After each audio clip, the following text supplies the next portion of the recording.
Viewers, welcome back to the Personal Injury Law Show. Before the break, we were talking about the case of Warner. What else was interesting about this case, Rob? Well, Tony, what the facts really turned on in the end was the disagreement between the different parties about what happened. Now, the real relevant fact was that the independent witness says that when this gentleman was ejected from the train, he was standing there at the doors trying to get back in, and he was showing an intention to get back on the train. Whereas they were saying that he had turned around and was walking away and showed no intention of getting back, and that's why the train started and no warning was given to the driver. And that's really what the judge had to decide. Doesn't it raise issues of security as well, Don? Because if you're a conductor or one of the train workers, you'd be worried about your safety if this guy's swinging punches at you. Yeah. What are you supposed to do? I mean, and there's also the issue of safety of other passengers.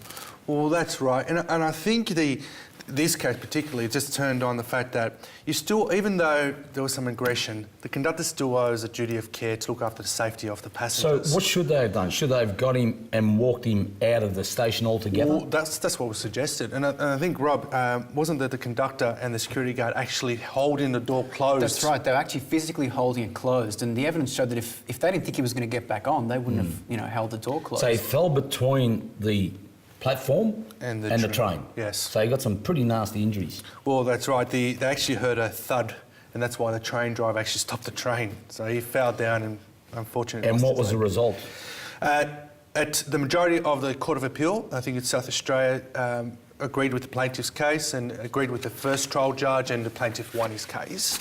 But only against the conductor, not against the security guard that was present, not against the train company, because they did argue or allege that there wasn't a safe system, because conductor could have, Rob, if this is correct, the conductor could have overridden the train moving.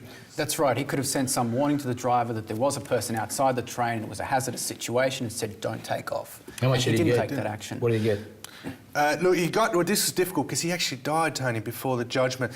The Court of Appeal was very critical of the trial judge because the trial judge took 2 years to hand down his judgment. And he didn't get any pain and suffering because he died before the judgment was handed down. So he got only medical expenses and also some loss of services. That's right.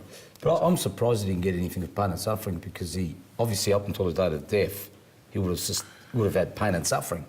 Yeah. Well, that's right. And had he survived the outcome, it may well have been the case. He would have got a lot more than that. He didn't die from these injuries, but did he? No, he died of AIDS in the end, very unfortunately, and it wasn't the injuries that caused his death. So it's a very sad case. It is. There was a pretty significant dissenting judgment of Vanstone. She thought that he shouldn't have got anything. Yeah, and it was based, Tony, on the facts of the case, on the weight of the evidence, because you had effectively 3 people saying one thing and one independent witness saying another thing. So that judge put more weight on 3 witnesses rather than independent witness, whereas the majority put more weight on the independent witness rather than the other one. So it's based on the facts. I think she sympathised with the train workers because of the fact that he was so drunk. Yeah. Let's go to a case of Alarm and Rail Corp. This is very interesting again. What are the facts of this one, Don? Well, this is one where the plaintiff alleges that she was coming down stairs onto the platform and there was a train waiting to depart the train station.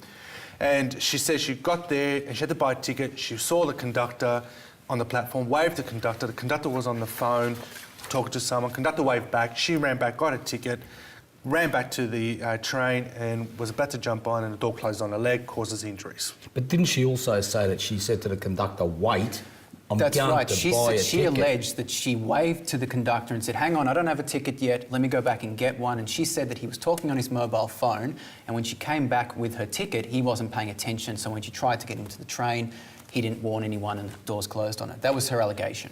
Now, there was a lot of interesting facts and inconsistencies in this case.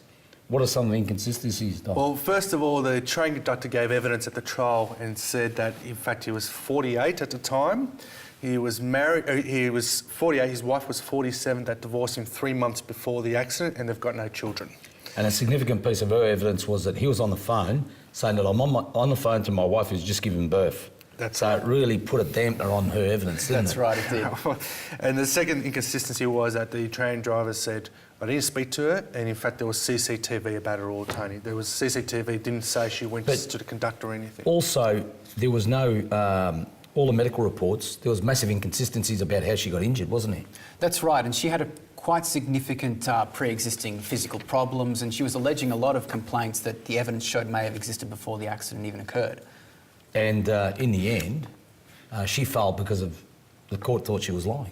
That's exactly right. And as Don said, on the CCTV footage, there was no discussion with the conductor. She just pelted down the stairs just as the doors were closing and tried to run in, and that's when her leg got caught. Just curiously, why would the Rail Corp, in this case, want the CCTV footage excluded?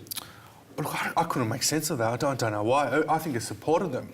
And they went through a lot of case law about whether or not it's admissible or not. The judge said it is admissible in the end, but in fact it helped the defendant's case, so I'm not sure why. What was the reason for it? Well, look, it really, as Don says, it really wasn't clear. It seems they may have thought that maybe there was a risk that if the CCTV footage did come out, there might have been something that it saw that could have supported her case. The CCTV did show her getting caught in the door, and that's why I don't agree with this judgment, Tony. It did also show that the conductor wasn't on the phone. Look, it showed that, but regardless of all that, she got caught in a door, and doors do not close on people, Tony. Steel doors should not close on people at all. What did she didn't get much anyway, did she? No, well, in the end, the judge said in the alternative, if he was wrong, finding no negligence on behalf of the train, he awarded $7,000 in medical expenses, because in New South Wales, you can only claim pain and suffering if you reach a certain test, and she didn't reach that test. But he did find, Rob may help me with this one, about contributory negligence. He said if he was wrong, he'll find that she was about... It was something like 70% contributory negligence. So he said if he was wrong that they were in fact negligent, he would have made a reduction for something like 70% anyway, because she was just foolish in doing what she did. Now, the interesting thing, Tony, about this case was when the plaintiff's counsel was making submissions about contributory negligence, they suggested 10% because she could not cause much damage to the train, which is an interesting argument, which is fair enough.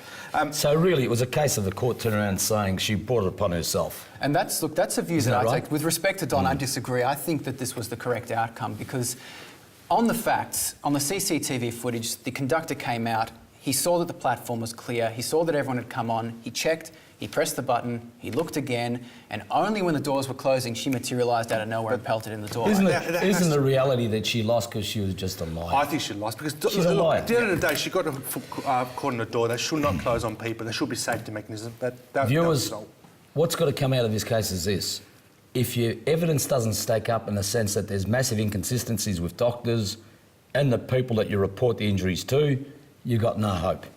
So the problem with this case, I agree with Don that she would have won if she had told the truth, but there was too many inconsistencies. So remember, say it as it is. And viewers, we've got to go to another sponsors break, and after this break, we'll have the mailbag. Rob, thanks for coming on board. Thanks, Tony. Good to be here. Thank you.